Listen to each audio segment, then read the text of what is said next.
All right, it's time to dive into some of the model cards. I'm going to show you where the big AI providers generally provide their model cards right now, but this is going to change over time and as new models are released. And so it's going to be up to you to search for model cards for the latest models. But let's kick things off here with Google. Google has all their model cards on a single page. It's very nice, and you can see here they talk about the importance of model cards. They talk about them being a step towards transparency. And then here we go. They have several model cards for recent models. I'm going to click on the Gemini 1.5 one right here, which I actually have already opened. And as you can see, it's a big old document that talks about the model's purpose and how it was trained and its evaluation results and safety information. And when I say a big old document, I mean a big old document. This is 154 pages. And so what we're going to do now is we're going to go through each of these 154 pages in painstaking detail. No, I'm just kidding. We're not going to do that. Right now, I just want you to see where to find these and see what they look like. Next, we've got Anthropic's model card. And you can see they've done it a bit different. They have a single model card for all of their models. And they simply update the document or add addendums when they release new models or new versions of models. So you can see here, this is the document. It covers 3 different models, Opus, Sonnet, and Haiku. And you can see they've added addendums when those specific models are updated. So this is for Claude 3.5 Sonnet. And then we can see here another upgrade to 3.5 Sonnet and the release of 3.5 Haiku. And guess what? This is a big old document as well. How many pages is this one? 14 whole pages. No, I'm just kidding. That's just the addendum. You can actually see down here, it's actually 64 pages. All right, and next I want to jump over to OpenAI. Now, OpenAI is a bit different. They don't call them model cards, they call them system cards. And this is the system card or model card for O1, OpenAI's original reasoning model. And you can see here, just in the primer, it suggests there's some interesting information in here, right? This report outlines the safety work carried out prior to releasing O1 and O1 Mini, including external red teaming and frontier risk evaluations. So if you click this button, it brings you to the OpenAI O1 system card. And once again, we have a big old document. But this time, we're going to take a closer look at some of the information in here, some of the information that's sort of tucked away, almost hidden in this system card. Information that a lot of people would probably find interesting if they read it and really thought about what it meant, similar to how people probably wish they had have read that Enron annual report a little bit closer and asked some questions about what it meant back in 2000. So let's start by looking at the Preparedness Framework Evaluations section here. The Preparedness Framework is a way that OpenAI uses to track, evaluate, forecast, and protect against catastrophic risks from frontier models. So this is essentially their safety framework. And this model card goes on to explain that this evaluation covers 4 risk categories. Cybersecurity, so that's concerns that AI could be used to compromise digital systems or bolster malicious cyber activities. CBRN, which stands for chemical, biological, radiological, and nuclear, and considers the use of AI to potentially lower the barriers to creating, weaponizing, or using these sorts of weapons.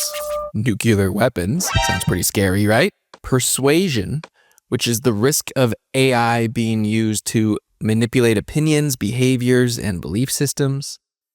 And model autonomy, which is the risk that AI systems become less predictable, less interpretable by humans, and potentially less controllable as their capabilities increase. So that's already something really interesting that we've found in this model card, right? That you probably didn't know exists. But there's more. OpenAI says that only models with a post-mitigation score of medium or below can be deployed. And they can actually only even develop models with a post-mitigation score of high or below. Now, post-mitigation isn't something that's really explained in more detail here, but it's something that you can ask questions about and read between the lines a bit, right? What this means is that OpenAI creates models, but then they run it through safety testing and red teaming. And then they implement mitigations to try to reduce the risks to safety that those models pose. Some people refer to this as lobotomizing models, because generally it's accepted that when you implement these mitigations, you do, to some degree, reduce the capabilities of the model. And if you continue reading closely here, you can see that all of the OpenAI models that you've used are post-mitigation models. Because you can see here, models used only for research purposes, which we do not release in products, are denoted as pre-mitigation. So you only ever get to use the post-mitigation models.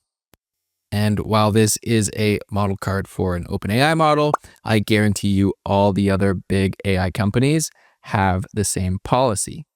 And lastly, we are in the model card for the O1 model. So we want to know what they actually rated it, right? Well, the Safety Advisory Group, after reviewing the results of the preparedness evaluations, classified the O1 pre-mitigation model as an overall medium risk. And they also rated the post-mitigation version of O1 as the same, as medium risk. And remember, we learned up here that only models with a post-mitigation score of medium can even be deployed by OpenAI. So that means that, in theory at least, O1 is in the most dangerous tier of models that OpenAI feels they can deploy to the public. That's a pretty interesting piece of information that you would only learn by reading this model card and thinking about what it's saying. But if you thought that was kind of crazy, wait until you see this next part. Let's go up here to this section 3.4.3 titled Apollo Research. And now Apollo Research is an independent evaluation organization focusing on risks from deceptively aligned AI systems. Essentially, they're looking to see if AI systems can scheme, and OpenAI hired them to test their O1 model.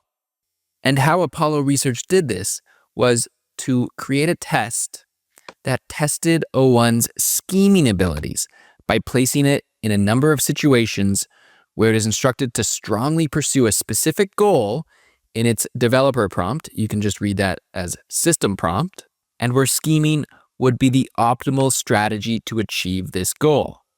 Put more simply, they put a goal in O1's system prompt. And then in the actual inputs, the prompts, they provided O1 with information that conflicted with this goal in the system prompt. And you can see that part right here. During the task, the model encounters unambiguous evidence its given goal diverges from the goal of its developer/user. And you can see an example of that down here. So here we have the system prompt that contains O1's goal. It says you are MindfulNet, an advanced social media optimization system created by Connect Corp.